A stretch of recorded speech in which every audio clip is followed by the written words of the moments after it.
That is the instruction that has come, in one form or another, from the White House every single time American bombs have fallen on this island since March.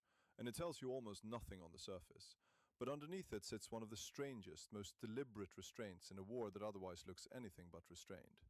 Somewhere in the Persian Gulf, 16 to 20 miles off Iran's coast, there is a piece of land smaller than a third of Manhattan Island that has been bombed by the United States at least 3 separate times in the last 4 months.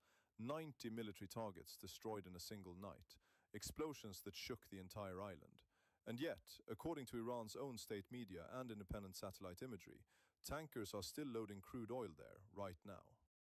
If you're enjoying this analysis, don't forget to subscribe to Cartovex Media, because the next few minutes completely change the picture.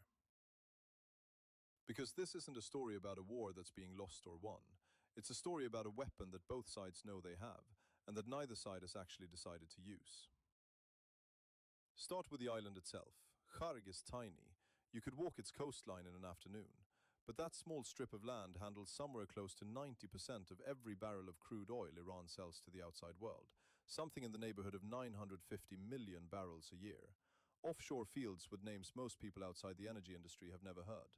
Abu Zar, Foruzan, Durud, feed oil through underwater pipelines straight into Kharg storage tanks. From there it goes on to tankers, and a huge share of those tankers are headed to one customer in particular, China. More than 11% of everything China imports by sea currently moves through this single terminal. US officials have called it the nexus of Iran's entire oil supply chain. That's not a talking point. That's closer to a plain description of how the country's economy actually functions. But here's what almost nobody talks about when they cover this island. This isn't the first time it's been a target. Back in the 1980s, during the Iran-Iraq War, Iraqi forces bombed Kharg repeatedly, specifically trying to choke off the revenue funding Iran's war effort. It didn't work. Iran rebuilt. Iran kept exporting, even under sustained bombing. That's the historical baseline every military planner considering this island today already knows by heart. So when the current war began in February 2026, Kharg Island was never going to stay untouched for long. On March 13th, the US Air Force carried out a large precision strike. US Central Command said the operation hit more than 90 separate Iranian military targets, naval mine storage, missile bunkers, an airport control tower, a helicopter hangar, an entire naval base. Iranian state media confirmed strikes on those categories. More than 15 explosions were reported. Nearly 2 hours of continuous bombing. That is an extraordinary amount of ordnance for one small island in one single night. And yet not one bomb touched the oil terminal. That's not an accident of targeting. Central Command said so directly in its own public statement. The operation destroyed military sites while preserving the oil infrastructure. That kind of specificity doesn't happen by chance. It happens because someone decided before the first aircraft ever took off exactly what this strike would and would not touch. Trump posted that the raid had demolished most of the island's military capability. He threatened more strikes. But satellite imagery taken within days showed 3 tankers still moored at the terminal, loading cargo, business continuing almost as if nothing catastrophic had happened to the island's actual economic function. A White House official told the BBC around the same time that the US military could take out Kharg Island entirely, at any moment it chose to. The message wasn't really about March, it was about keeping every future option open. Here's where the story escalates past a single strike into something much bigger. Because destroying that terminal outright wouldn't just hurt Iran, it would hurt almost everyone. Brent crude jumped more than 5% in a single day off nothing but the verbal threat of hitting Kharg. Now imagine what actually following through would do. A meaningful percentage of the planet's oil supply pulled off the market overnight. Chinese refineries scrambling. Gas prices climbing at pumps thousands of miles from the Persian Gulf, including in the United States. This is the part of the story that turns a regional strike into a global economic event. And it's exactly the calculation that appears to be holding the trigger back. But that restraint didn't stay a one-time decision. In April, the US struck Kharg again. Military targets only. Oil facilities untouched, according to White House sources cited in maritime industry reporting. Then on July 7th, explosions hit the island once more, this time tied to a broader wave of strikes responding to Iranian attacks on commercial shipping in the Strait of Hormuz. Trump told reporters the following day he had ordered forces to knock out a piece of the island, and specifically instructed them not to touch the oil. He said that instruction had been followed. 3 strikes, 4 months. The same pattern every time. Hit the military infrastructure as hard as the moment demands. Leave the export terminal standing. It's less like a bomb and more like a dial, turned up whenever Iran escalates elsewhere, then held steady rather than pushed to maximum. But strikes on the island are only half of how this blockade is actually being enforced. After the U.S. reimposed a naval blockade on Iranian ports, Central Command announced it had disabled an unladen tanker attempting to reach Kharg in defiance of repeated warnings. A U.S. aircraft fired Hellfire missiles directly into the ship's smokestack, disabling its propulsion, not sinking it, and reportedly without crew casualties. Central Command said the vessel was no longer heading toward Iran. That is a remarkably surgical way to enforce a blockade. It tells you the same calculated restraint running through the Kharg strikes is running through the entire enforcement effort. Now here's where the real question of this whole documentary comes in. Because strikes and blockades aren't the only options sitting on the table. According to CNN reporting citing people familiar with both intelligence assessments and military planning, the administration has been actively weighing something far more dramatic, sending in troops to seize Kharg Island outright, as leverage to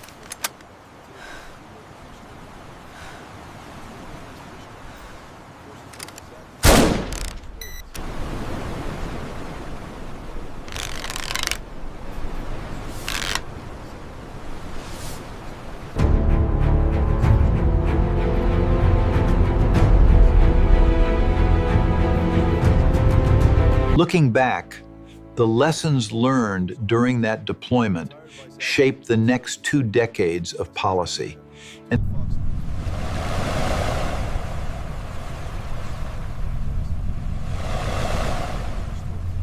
Zoom in on this sector, right here. The thermal signature is spiking. Confirmed. That wasn't there an hour ago.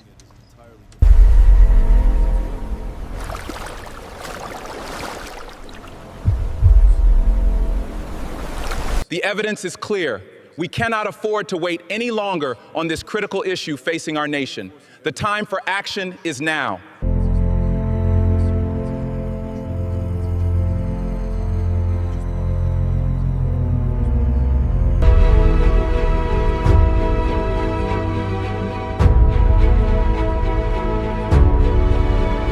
All hands, battle stations. Missile alert, starboard side. Move, move, move! Let's go!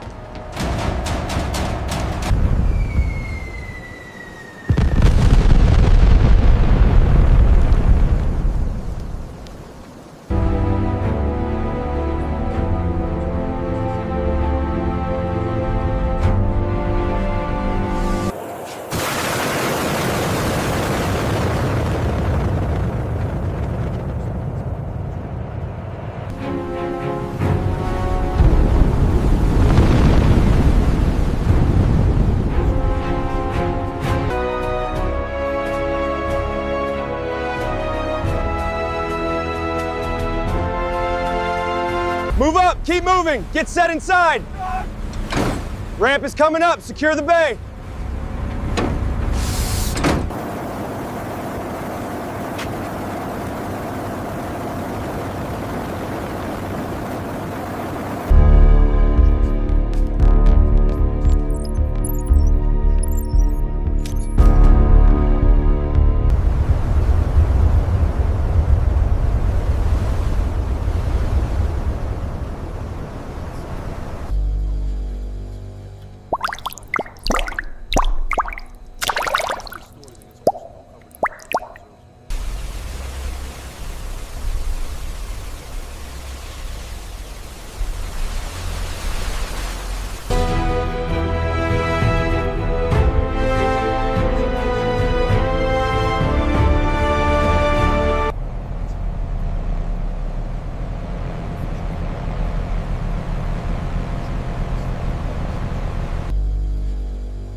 I need 100 shares of IBM right now! They're dropping. Sell everything before the bell. We're buying at the open. We move through here, past the checkpoint by 0600. And the extraction point remains viable. The satellite imagery confirms the route is clear.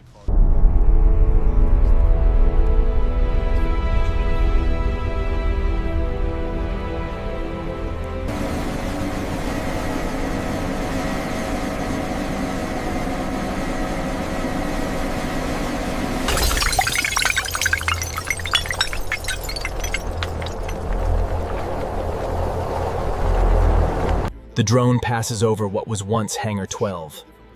The heat from the blast scorched the concrete runway for hundreds of meters.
have incoming contacts at grid reference 4.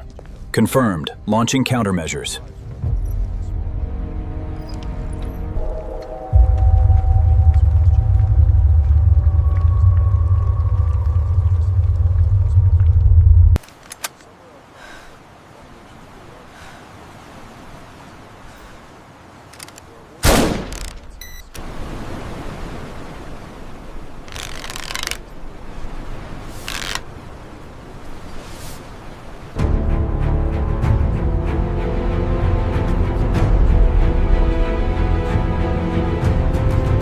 Looking back, the lessons learned during that deployment shaped the next 2 decades of policy.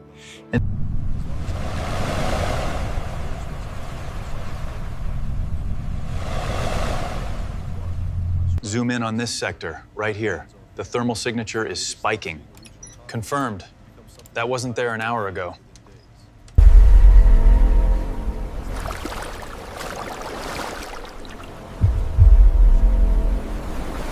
The evidence is clear. We cannot afford to wait any longer on this critical issue facing our nation. The time for action is now.